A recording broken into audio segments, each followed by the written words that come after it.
Hey, Glovelies, and welcome back to Glove Actually. I'm Courtney. I'm Hallie. And I'm Melissa. And this week we have lots to talk about. And later we will be joined by our new besties, Jaclyn and Melissa. That's right. We are bringing a second Melissa. A second Melissa has entered the chat, who you might know better as the host of Talk Dodgers to Me. We are going to get into some more Dodger talk. Yes, I know there's been a lot of Dodger talk, but we're going to get into some more Dodger talk. We're going to talk to them about their podcast, and we are going to break down our top 5 favorite Dodgers later in the episode. But as always, if there's anything you want to hear us talk about here on the podcast, be sure to let us know in the comments, and be sure to let us know on Instagram, TikTok, and subscribe to the Glove Actually podcast on Spotify, Apple, Amazon Podcasts, wherever you get your podcasts. And be sure to turn on those post notifications to stay in the loop when we post new episodes every Wednesday. All right, ladies, let's kick things off, as always, with our Pookies of the week. Melissa, who's your Pookie of the week this week? Oh, this week, now I've mentioned him on one of our live sessions, but I don't think I've made him an official Pookie of the week in an episode. So, Pete Alonso. Alonso. You are amazing. And look, I even wrote my notes before last night. You're even more amazing after last night's game, because last night's game was the Diamondbacks versus Orioles, where we made an amazing comeback. And he is the one that helped put us ahead. So yes, he kickstarted that rally in the 6th. Yes. And this was after he had been interviewed about the fact that he was slumping towards the beginning of the season, and he was visibly upset, and you could tell that he's probably his own worst critic. So believe me, Pete, I'm right there with you. I saw him this weekend. I got to go to 2 games this weekend. You can tell he's seeing the ball better. And one of the reasons why I want to call him out too is because we know how nice of a person Pete Alonso is. At one point during the game when they were coming in off the field, he tossed the ball, and you could tell he was visibly trying to toss it to my son. It did not make it to my son. He went back into the dugout, got another ball, and threw another one to make sure that he got it to my son. And it landed one row behind us, and the guy behind us gave my son the ball. But yes, I love you even more now, Pete Alonso, because you made my little boy's day. Oh, so that's so sweet. Pookie material. Yes. Hallie, who is your Pookie of the week this week? My Pookie is Hello Kitty. It was recently Sanrio night at the Dodgers Stadium. Yes. And I remember last summer, Hello Kitty night, Sanrio night had the cutest merch I had ever seen at a baseball game. And then the merch I'm seeing from Hello Kitty night this year is the cutest merch I've ever seen. So I'm thinking I need to plan better for next year so I can make sure I am at Dodger Stadium on Hello Kitty night. Yeah, it gives me mad FOMO whenever I see all the Hello Kitty stuff. I love it. I'm so jealous. I'm so jealous.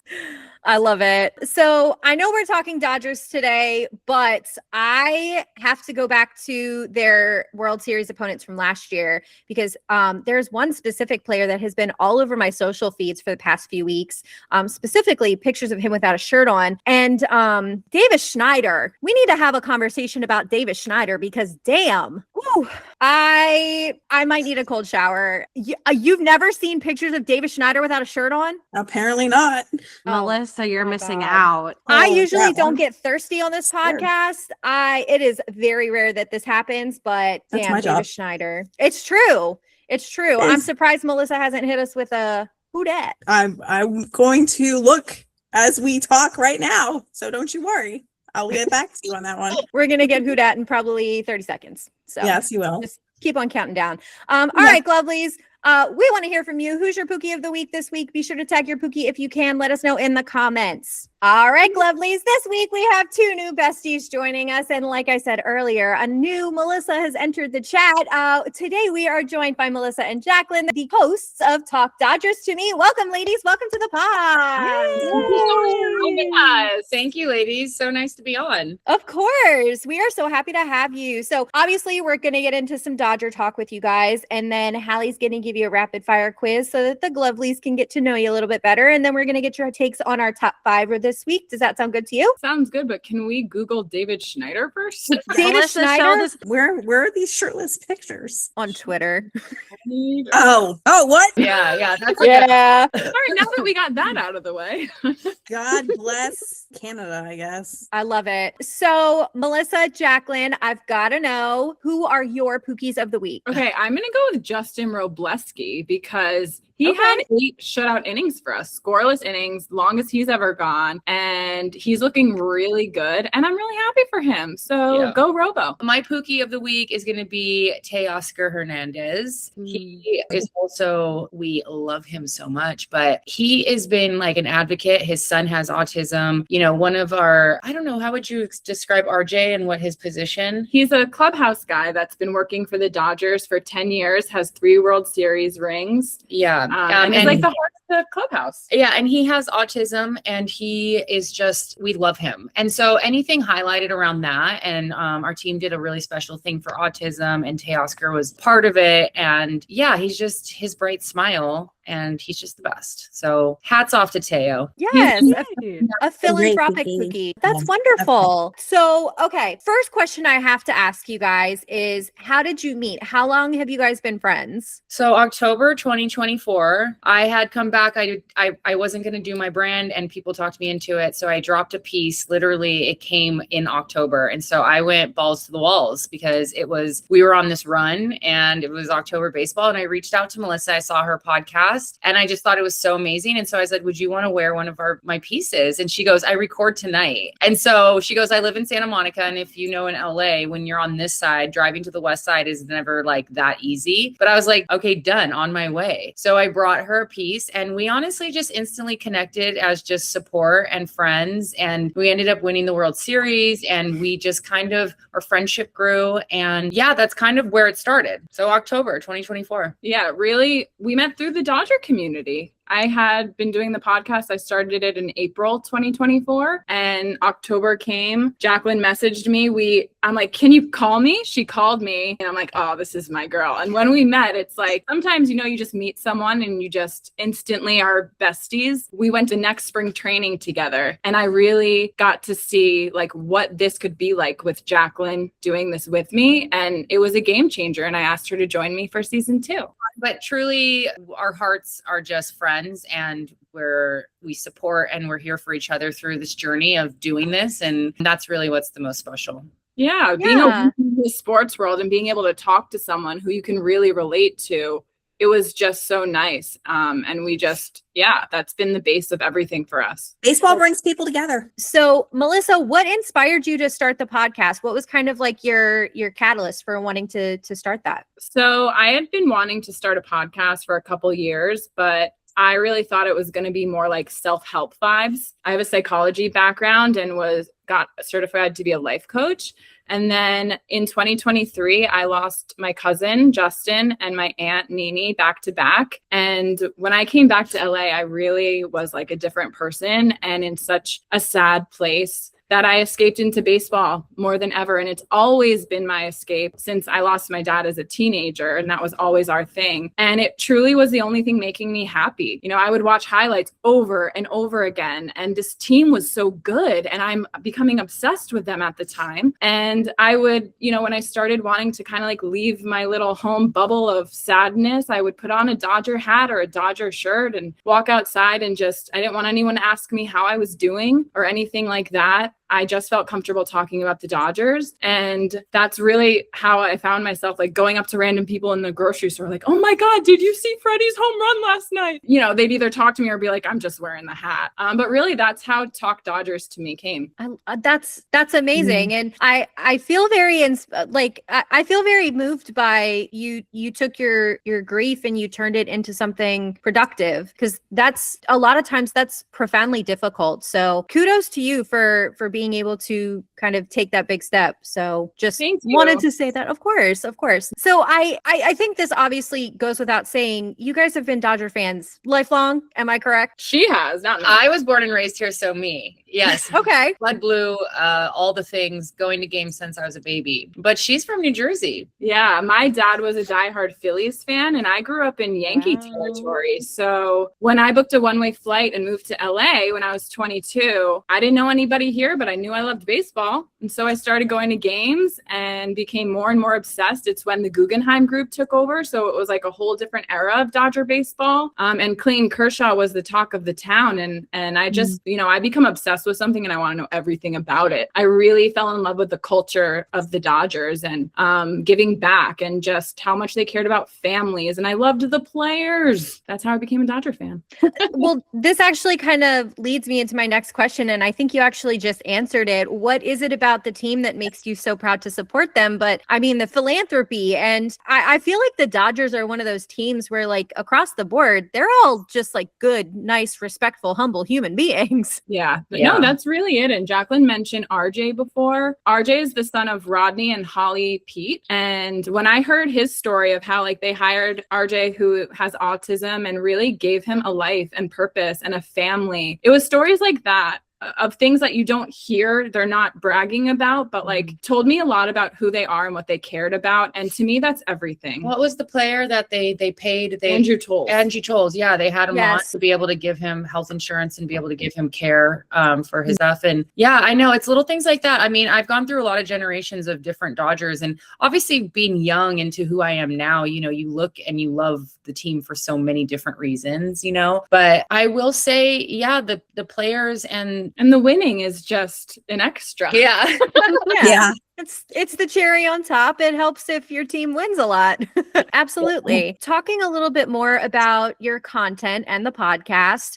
You guys have had a lot of really great opportunities. You mentioned the opportunity to work with Teoscar Hernandez. Which opportunity has meant the most to you since the podcast has taken off? I mean, I have to say going to Japan, that was an incredible experience that we'll never forget. That was my former boss who allowed me to do season 1 of the podcast. He took a liking to me and what I was doing and believed in it so much that he wanted to send us to Tokyo. And that will forever mean so much to me and just the experience we had there. To really see how that culture loves baseball, watches baseball, celebrates baseball, it's beautiful. It was very eye-opening and humbling, and it was beautiful. It was like, wow, we're going international with this, and it was just as fun. And their culture is so fun, and everyone's so nice, and they're all wearing Dodger hats. If you think Shohei is famous here, he's on every nothing. Oh. It's insane. I think for me, one of the biggest highlights was last season we got asked to be MCs and host like a rally in Santa Monica on 3rd Street Promenade. And they had Eric Karros come, Adrian Gonzalez, which is my favorite player. And we got to get up there and ask him a few questions. And we really got to get the city pumped for the series coming and playoffs. And that was fun. That was the first time that we had kind of had through the season, had kind of gone on our own a little. And we're doing it now in her apartment so that we could press play more often because so many games were happening and so many things were happening with our team. And it was the first time that we really got reached out to do something as us two beyond really anything else. And so it was really special to see getting recognized for that and like, you know, people wanting us to be up there to do it. And so that was really cool. Yeah, that's such a gratifying feeling. And we had Adrian Gonzalez a couple weeks ago. So this kind of plays into a question that I was going to ask you a little bit later, but I'll just ask it now. I think right now there is this surge of women entering the conversation. So in your opinion, as women who are in sports media, why do you think it's important for women to be included in the conversation? I know what it's like from my point of view, and I feel like you've kind of spoken to this already a little bit, but what do you think the real importance of including women in the conversation is? Well, I interviewed a woman season 1 who directed a documentary called See Her, Be Her, and it was about female baseball players. And I related to it so much because I watched my mom take over my dad's company when he died, and seeing her in this new light as this businesswoman, it truly changed the lens I view life through. And if I never saw her do that, I don't know if I would have been able to dream as big, because when I was watching her, it was like, I could do anything. And so when you see women doing this, it allows you to even dream bigger than you ever thought possible. So the more we see them, hear them, all of this, what you guys are doing, what we're doing, this is how we show other girls what's possible. Yeah. You know, I was lucky to be raised with being able to have a voice, and I was never silenced. And, so I always, and loving sports, having been played sports, all this stuff, it's like, I always found myself talking and I never really got shushed for it, but I also, so it's like coming into this world, it's like crazy to know how much women do get shushed, but it's actually really crazy to realize how much people are craving hearing from a woman's perspective.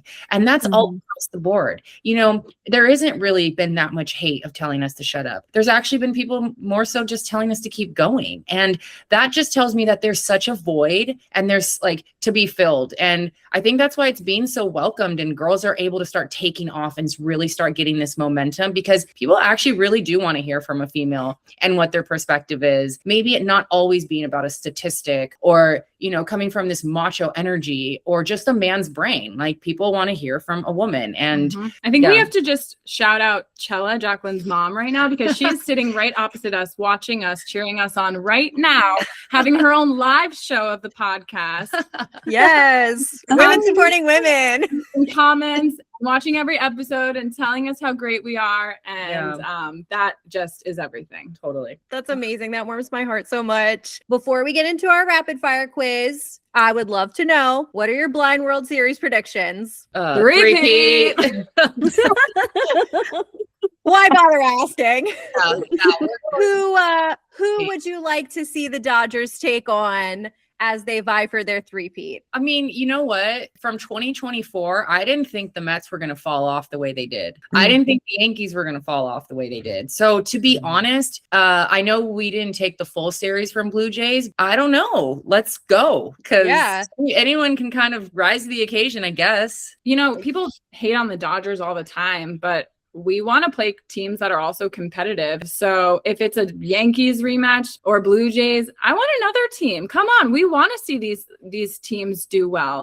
I know a lot of people have been talking about like Dodgers Yankees again, but I'm ready for someone new. We already beat them. Yeah. Like, give us a new competitor. Period. All right. Well, thank you so much, ladies. I am so glad that we are rounding the corner into this new era of women in sports, and you guys are definitely someone who I feel is leading the way. So congratulations for everything that you've achieved and everything that you will continue to achieve. You guys are definitely someone that we look up to. So thank you so much for being here. Thank you. Can we be you when we grow up? Yeah, we want to be you when we grow up. So that the Glovelies can get to know you a little bit better, Hallie's going to hit you with some rapid fire questions. Are you guys ready? Let's go, Hallie. Let's go. Excellent. These first two feel a little bit silly, but I'll ask anyway. What is your favorite sport? Baseball. Yeah, I thought so. And who's your favorite team? Well, you gotta say the 2-time back-to-back champion Dodgers. And who is your current favorite active athlete? Favorite current active athlete? I'm gonna say for me, Andy Pajes. Yeah, It's he's so hard to good. pick one, but if I really had to choose, I've been on a Mookie Betts train right now. And who is your favorite athlete of all time? Kobe Bryant. I think I gotta say Clayton Kershaw. Good one. Yeah, Alright. great one. That's a good one. And do you have hidden talents? I don't. I was a really good athlete. Nothing's hidden. I give it to the world. Okay, she told me that I should say juggling. Well, but it's pretty hidden, but I honestly, was gonna say I used to be a gymnast, Yeah. so I can whip out some flips once in a while. no, this girl just whips out a flip, and I'm like, where'd that come from? Do that more often. Yeah, that is a hidden talent. She is a great softball player. I got to see some of it at the batting cages. Yeah, but I've given that to the world, so I'm not hiding that. Like, it's not hidden. Game, coach. She was bunting. She was hitting it out. It was great. I love that you just What- called out each other's hidden talents. That's great. What is your favorite ballpark snack? I always get a Dodger dog. I know, Yeah. but That's just the go-to. yeah, The cheapest thing there. everything's so expensive, and now it's like my favorite ballpark snack is an IPA. So Yeah. Okay. You know what? Yes. It's a treat. A treat is a treat. Yes. great. You're right. Yeah. I'm gonna And what is your game day must have? Either Soul or our Talk Dodgers to Me clear bag. Gotta have it. One of these sequin pieces because you just shine through Dodger Stadium. And then we have Talk Dodgers to Me clear bags in English and in Japanese. soon to be coming in Espanol. Amazing. Muy bien. I'm taking notes for what Courtney and I need to start stocking up to have for when we go to games. It's true. And if you played baseball, what would your walk-up song be? I've had the same one. So Suavemente has been my walk-up song. So you're going to hear Suavemente, and then Here Comes Me. Excellent. I've thought about this a lot, and I guess what's coming to me right now, I'm a huge Taylor Swift fan, so I guess Ready for It, that like Are you ready for it? Because it's like what Yeah. gets you in the mood, and if Yeah. I heard that, I'd Mhm. feel like, yeah, I'm hitting a home run. Yeah. And last one, what is your favorite sports memory? I'm going to have to say not live. I'm just sticking with the Dodgers because I have a lot, but also just Dodgers. Not live Freddie Freeman walk-off. Live Kershaw 3000, because being in that stadium and seeing that was cinema Mhm. for my eyeballs. And it was beautiful. And I will never forget that moment. Amazing. Tough. You know, now, like, since we have the podcast, almost sometimes, like, I'm thinking of the World Series parade, the first season. So we've won the World Series both years I've had the podcast. So in 2024, going there, I remember just saying to myself, like, don't film anything, just put your phone away and enjoy this as a fan, not like posting content. And once I did that, like, and just took it all in, it was the best day. But also Opening day this year. because was now it's like, talk Dodgers to me. We're hearing that. And it Jaclyn, just, Melissa. Yeah. it warms my that we That's- have these people behind us. It's such a special feeling. But if like game things, oh man, Freddie's Grand Slam forever will be. I was cheersing with the nicest champagne in my former boss's movie room. I mean, Freddie's walk-off on our 18th inning game this last World Series. So many really good ones. But I'm going to say, man, we were there for a lot. Too Ohtani, many. when Stop Ohtani. us. Yeah. Well, it's good That's to have awesome a that wealth you- of so many wonderful memories. Yeah. The- That's walking really nice that you've been into there for the so many. Dome? Are you kidding me? Walking into the Even Tokyo just Dome. walking in, how clean it Mhm. was, and just I love it. My mom wanted to remind us how much we love the Tokyo toilets. They are living in 3026 over there in Tokyo. I Yeah. swear. Oh You my know- God, it's Roki might not be doing great, but he brought Japanese toilets to their clubhouse. So that's probably why they're keeping him around. That's a great reason to keep someone. A bidet will change your life. It will change your life. So good. Oh. It's so funny. All right, lovely. So we are going to dive right into our top 5 of the week. So this week, in honor of Melissa and Jaclyn being here, we are going to break down our top 5 favorite current active Dodgers players. So Melissa and Jaclyn, we're going to let you guys go first. Who is your number 5? Number 5, we're going to say Miguel Rojas. Okay. Love that. Last night he was showing up. He was showing up offensively and defensively, but he's just one of our favorites. He's such a leader. and like just a clubhouse chemistry guy for sure. For sure. We have I was going to say we have a couple other friends who are Dodgers fans and they are big Miggy Rojas fans. So 10 out of 10. Melissa, who's your number 5? I took a page out of my little buddy Cal's book and I went and kind of Googled who does the most for the community. And I picked Mookie Betts as my number 5 for that particular reason, because he's so altruistic. So that's one why I picked him. I love that. My number 5 is actually also Mookie Betts. He's fun. He's exciting to watch on the field. He has great personality. He's also really fun to watch off the field as well. He has his own podcast called On Base with Mookie Betts, where he kind of gets into the nitty gritty with some other MLB stars. So that is super fun. And I love that. Don't mean to skip the order, but Hallie, who's your number 5? Well, I promise I did not copy everybody else's homework because I put all of my players in alphabetical order, and Mookie Betts is who I have who's first in the alphabet. Everything Courtney and Melissa have already said. Also, I think he's like very cute to look at. Period. All right. Well, Jaclyn and Melissa, who do you got for number 4? Muncie. Muncie. Not only do we know him, and when he's on first base and we're watching him, I'm like, Jack, remember, we know him. But he hit 3 home runs the other night. And and one was a walk-off. Not to skip the order again, Max Muncy did not make my top 5, but he was my honorable mention. So shout out Max Muncy. But my number 4 is Shohei. And I know that sounds really crazy considering he's only number 4. I mean, he's arguably the greatest baseball player of the modern era post 2010. But if you want to argue, you can argue with the wall. That's just me. He's can do it all. He can pitch. He can hit. He's kind. He's supportive of his fellow players. He's a cutie pie. And I say all the time, watching Shohei Ohtani is watching history. And that's why no matter what stadium you go to, the Dodgers playing, yes, they're the World Series defending champs, but having Shohei Ohtani automatically drives that ticket price up because you are watching history. All right, Melissa, who's your number 4? You guys know me well enough to know I always have to have a catcher on my list. So I'm going to pick Will Smith. And I got to see him a little bit more with the WBC. So I'm not watching many Dodgers games, but I did watch the WBC games and I got to see him. So, and speaking of cutie pies, I think he's cute. There you go. We love it. Allie, who is your number 4? Next in the alphabet is Kike Hernandez. He is such a joy to watch. I think about him having 2 popsicles at the same time very frequently. I like that he always has a new little necklace on. Yeah. How can you not be dazzled? Truly. Have you seen his YouTube handle now that he does trading cards and stuff? Oh my God, what is it? I have seen that he goes to card shows and he does like Pokemon cards and stuff. What is his YouTube handle? I'm dying to know. Pokemon. Oh, yes. Stop it. How great is that? hilarious. Yeah. Mhm. Oh, just It really is. what a delight. What a delight. I hope he has exactly the career he wants so he can continue being a delight for years and years to come. Incredible. And I hope no one is ever mean to him. Okay, Melissa, Jaclyn, who is your number 3? Okay, Alex Vesia. Okay. Mm.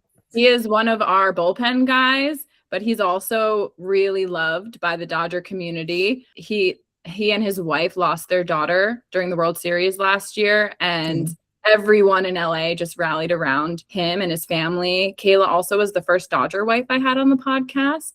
So like we feel a connection to her, and we're just really happy to watch him be so good already this year. And when he walks off the mound with that roar, it just like pumps everyone up, and we're just rooting him on so much. Yeah, he's so wholesome and he has this energy. He's like kind of cracked out, but like it's just to Red see Bull energy. Yeah, to honestly Mhm. see him just become a stronger player and get so comfortable within him. And we all hated that him and his wife had to go through what they went through, but he has come back a different man. He really feels like he has his feet on the ground. And so I'm just really happy for him. And it's we love he's him. playing with a different purpose this year, and you can really tell. Yeah. Melissa, who is your number 3? My number 3 is Shohei. I feel like he's middle of the list there. There are a couple other players I like more, but I just honestly just watching Shohei, even, as not a Dodgers fan, it's just amazing to me because he's just, one of those few players out there who's still pitching and hitting at the same time. Like that's alone is amazing to me. And then just how awesome he is. Shohei is my number 3. Absolutely. Hallie, who you got for number 3? But it's Ha-Sung Kim. Oh, okay. I like principal reason. I think he is the dreamiest member of the Dodgers. I think he is the most handsome one. Smile. He's so happy. He's very Yeah. up. Mm-hmm. Comet, yeah. Okay. He also threw out the first pitch to he caught the first pitch from Hello Kitty last night, didn't he? Yeah, I he think did. so, yeah. Yes. Yeah.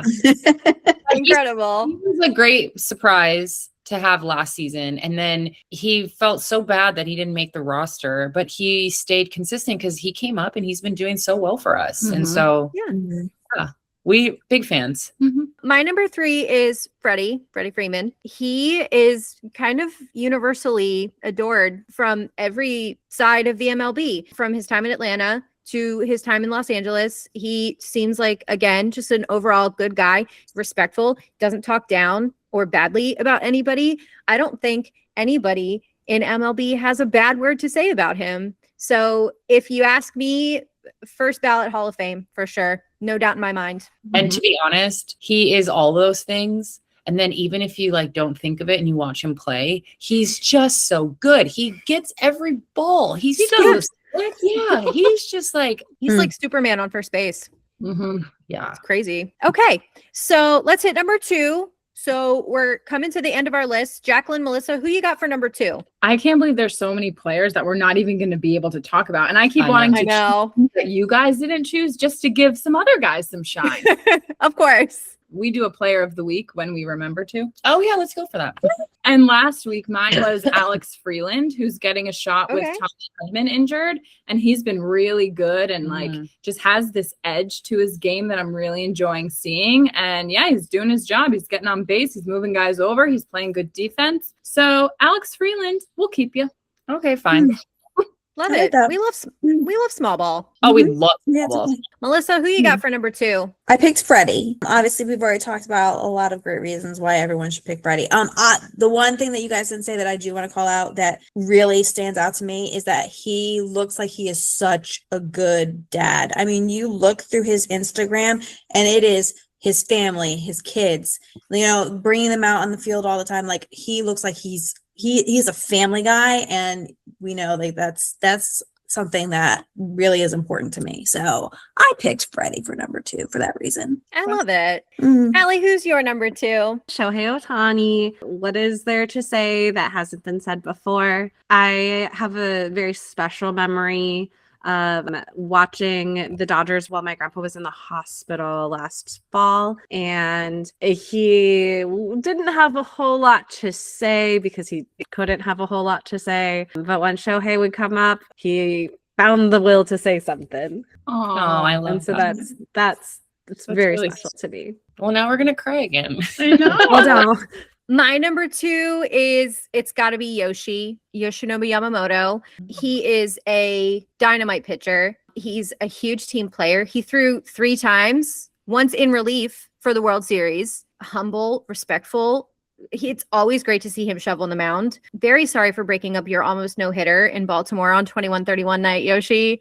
You are very, very loved and respected on the podcast. We love you so much. But that night needed some Orioles magic. And And we got it. guess thank what? God. Guess what, Yoshi? You're a part of that. So Yes. love Yoshi. And can I tell you, on Yoshi bobblehead night, my favorite thing was when they had Donald Glover come out and he threw the first pitch, and then they showed him in the suite with Yoshi because he's the voice of Yoshi from the Super Mario Galaxy movie, and they all did the pointing at each other Spider-Man meme.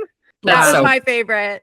Well, I think this is a great time to ask Melissa and Jaclyn, who's your number 1? We got to know. Your favorite. Okay, Andy Pajes. Of course. So, The hottest hitter right now. yeah, I mean, I was super.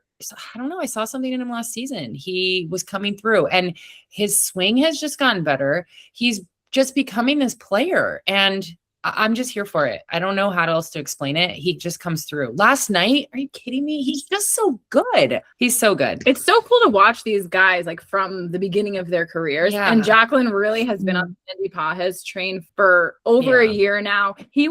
Last year, he was like her player of the week every week, even when he wasn't that great, because like we're watching him get better and better and try and care. And he like tucked himself under Teo's wing, and he really just like, that's one thing about our team we love is like they leave ego at the door and they take and attach themselves to learn. And, even you bring up Yoshi and all his training he's brought, and now Mookie's adopted it. And like, I just love that about our team. Mm-hmm. But yeah, you see this young kid who's kind of quiet and he's new to this big team and all this. And then he kind of attaches himself to Teo, and like Teo doesn't even have the best year, but you could tell they have this brotherhood, and Pajes is coming in through on clutch moments. And for me, a player that comes through at clutch moments more than just like randomly is just, to me, like that's my MVP. Like that's my MVP. Absolutely. So that's what I love about him. Of course. I love that. All right, Melissa, let's have it. Who's your number 1? I put Kike because Kike cracks me up. I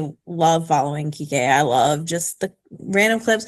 Hallie mentioned it, the double popsicles. I mean, just everything Kike does is funny to me. So good player aside, he just makes me laugh, and that's why I made him my number 1. I'm going to give you one reason to love him. I reached out to them when the fires happened, and I interviewed someone, a Dodger fan who lost everything, who had come on a fan episode. He lost his home, he lost everything, but all he can talk about is that he lost his Kike bobblehead. So I reached out to Kike's family, and they and he signed one and shipped it back to me, and I gave it to Jose on the podcast. That Yeah. is, Yeah. That's great. incredible. And see, when you appreciate your fans and you acknowledge them and you do things like that, that makes you so lovable in my eyes. So He came on forever. Blue hair, whatever color hair, twerking, bananas. Mhm. Yep. Actually, Absolutely. the dancing really does it for me too. That's another It's thing. true. I love. Kike is actually also my number one. Sorry to jump you, Hallie, but he, from our divisional roundtable series earlier this season, he was without a doubt the most popular answer for favorite MLB silly goose. He's just someone you want to have in your clubhouse. He's great for lifting your spirits. And I think that that is half of being a good teammate. So yeah, Kike, you're my number one. I'm glad Andy Pajas did not kill you during the World Series because that was very scary. All right. Hallie, wrap it up for us. Who's your number one? I went with Yoshinobu Yamamoto. I remember watching him furiously scribbling notes when he was like in between innings while he was warming up. To see someone who's at one of the highest levels of their career possible still find things to keep track of and learn from and do it in such a visible and deliberate way is really, really impressive. And I think that's something anyone could be able to take away to apply to their own whatever it is they're doing. I think it's really cool. All right, Lovelies. Well, what did you think of our top 5 picks? Who is your favorite current active Dodgers player? Be sure to let us know in the comments. All right, Lovelies. I would love to take a moment to shout out the incredible Melissa and Jaclyn of Talk Dodgers to Me for joining us today. This has meant so much to us, and we are so happy that you guys were able to be here today. Ladies, where can our listeners find you if they want to follow more of your content? Talk Dodgers to Me is on Apple, Spotify, and YouTube. We're Talk Dodgers to Me on Instagram and TikTok. Dodger Stadium. I was going to say in real life, IRL at Dodger Stadium. You can talk Dodgers to them. We are both active on our Instagram, and we have a lot of really fun things planned for our listeners. We're doing watch parties and just bringing the community together. So it'll be exciting. It'll be a good season. And thank you so much for having us on. We love what you ladies are doing and bringing cool conversation to baseball. So keep going, and we hope to stay connected to you guys and cheer each other. Of course. Well, you're Glovelies now, so we're connected for life. All right, Glovelies, before we wrap things up, we are going to leave you, as always, with some recommended media brought to you this week by our own No Regrets reader. Take it away, Melissa. This week, we're talking about book 1 of the New York Lions series by Lulu Moore. It's called The Third Baseman. It's a series I'm currently working my way through right now. The first book ties in directly, though, to the LA Dodgers, so I figured it would be a great recommendation for today's episode. So, in high school, Jupiter Reeves has only one goal: graduate, enter the draft, and become the third baseman for the LA Dodgers. 5 months away from graduation, no distraction is worth jeopardizing that goal, at least until he falls for the girl next door, Marnie Matthews. Marnie is a year away from graduating early to meet her own goals. She wants to go to MIT, major in astrophysics, and get a job with NASA. She knows absolutely nothing about baseball, but she knows that she loves Jupiter Reeves and wants him to achieve his dreams. That is until draft day arrives. Jupiter is drafted by the Dodgers, and he suddenly dumps Marnie out of nowhere before leaving to join the Dodgers farm team. So 14 years later, yes, this is one of those books that has a massive time gap. 14 years later, life looks different for Jupiter and Marnie. Jupiter has spent the majority of his career with the Dodgers, playing with greats like Kershaw and Freeman, and yes, they are mentioned in the book.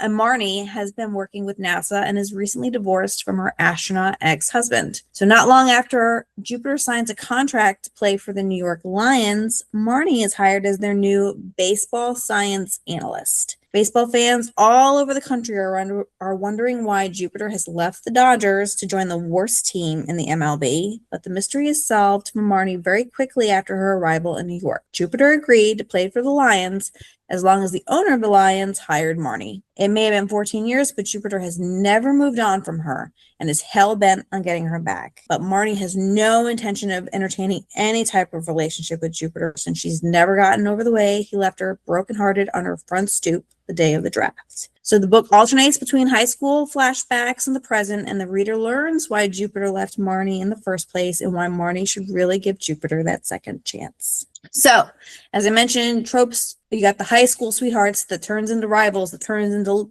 lovers. You've got the second chance romance. For those of you that love male groveling, there's a lot of male groveling in this book. The he falls first trope, of course, and then there is plenty of baseball. So Marnie's role with the Lions is going to remind you a little bit about Moneyball, but she also has this interesting theory that I'm kind of curious to see if real MLB teams apply in real life. She refers to it as the 1% theory. So it's basically small changes that may not seem significant, but add up over time in order to improve the performance of the players. So like some examples of things that she implements: special bat bags for the players so that they can keep their equipment separated from each other's equipment, a sleep schedule that best meets all the players' hours no matter which time zone they're in. And then there's also, because she worked at NASA, who knows if this is real or not, could be very fictional, but special shirts that monitor the players' hydration levels. So that way, every single time that they're in the dugout between innings, they can hydrate and reach optimal levels of hydration to optimize their performance. So it was kind of interesting, some of the 1% changes that she talked about. Of course, it's fictional, but I would be curious to see if there are teams that have similar philosophies for their players. There are 5 books in this series. I'm currently reading book 2. I'm enjoying it so far. It's actually really good. I started it today. But I'd give The Third Baseman 4 stars, 3 chili peppers, and bonus points for the New York Lions being the only fictional team in the book. All the other teams that are mentioned are real MLB teams. Period. Love that. Period. Yeah. I feel like it's been a while since we've had anything chili pepper in the recommended media. It's been a minute. So it has been a minute. Yes. It's funny. I realized, I was like, oh, I should chili pepper this. Yeah. Love that. It's spicy, but too spicy. Well, I was gonna say for the baddies who like spice, we are so back. We are back. We are I'm so here back for you. I love it. All right. Well, Melissa, where can the Glovelies find you if they want to make recommendations of their own? They can find me on Instagram and Facebook at no_regrets_reader. Hit me up with the recommendations. Amazing. Well, Glovelies, that's going to do it for this episode of Glove Actually. Once again, I would love to thank the amazing Jaclyn and Melissa from Talk Dodgers to Me and for joining us. And thank you all for listening. Be sure to follow us on Instagram, TikTok, and subscribe to the Glove Actually podcast wherever you get your podcasts. And be sure to turn on those post notifications to stay in the loop when we post new episodes every Wednesday. All right, ladies, before we wrap up, what are you looking forward to most this week in the world of baseball? Who do you hope has fun this week? Melissa? I hope Ryan Mountcastle has a good week this week. Pookie. He finally made the lineup as DH the other day when Tyler O'Neill went on the IL, and his first hit of the game, guys, broke his foot when running the bases, and I was there, and yeah, he was in pain. It looked like he tripped at first. I was like, he just tripped. But no, he hurt himself. So, and he was actually doing really well whenever he was pinch hitting. So I'm really kind of disappointed that he lost this opportunity to play more. So I hope you have a quick recovery, Ryan. Yeah, for sure. I made a meme during the WBC of it's Michael Scott screaming, "Where are the turtles?" But I made it say, "Where are the Gunnar Henderson?" And basically ever since opening day, because he's so rarely been in the lineup, I have changed it to "Where are the Ryan Mountcastle?" And it's my mom's like new favorite thing. So "Where are the Ryan Mountcastle?" has been the theme of this year. So when Adley got scratched from the lineup and then Mountcastle got thrown in as DH, we were all so excited. We're like, oh my God, Mounty's going in. Great, fantastic. I love it. Give me 14 of them. And it was that one weird step. I feel like I had seen like 7 or 8 other pitchers take the same kind of goofy step off the mound and go down. And as soon as they go down, the next thing I hear about them is, he tore his meniscus. He tore his ACL. He's out for the season. So I was literally fearing the worst. I'm glad he's only a 60-day IL for right now. Fractured foot, in the grand scheme of things, it could be a lot worse. But yeah, get well, Ryan Mountcastle. We love you. Sucked. Like he finally had a chance to play, and now, of course, not so much. Hallie, who do you hope has fun this week? I was hit with the vision of Dinger, and so I hope Dinger has fun this week. I don't know where it came from, but he just went to the Oriole Bird's birthday party on Sunday.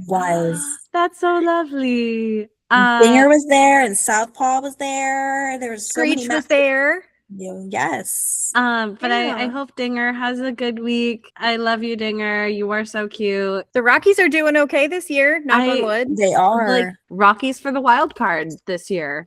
in my opinion. Period. Yeah. Yeah. All right. I like that. Yeah, Rockies for the wild card. I'd love to see Dinger in there. I love it. Also, in a similar spirit to Melissa, we have a friend on Instagram who keeps track of every player who is having Tommy John surgery. Yes. So the Tommy John surgery account on Instagram put a TJ watch out for Nick Pivetta. So that made me really sad to see. It's not confirmed yet, but I would hate to see the Padres lose the momentum that they have by being down a strong arm like Nick Pivetta. So Nick, I hope you're okay. If not, then I hope that whatever surgery you end up getting helps you heal the way you need to heal. So yeah, get well soon, big dog. It's just too early in the season for Tommy Johns. There are some big names going down too, which is like insane to me. Orioles are struggling. Orioles were like it was like Jack Sparrow on the ship. Stop blowing holes in my ship. Yes.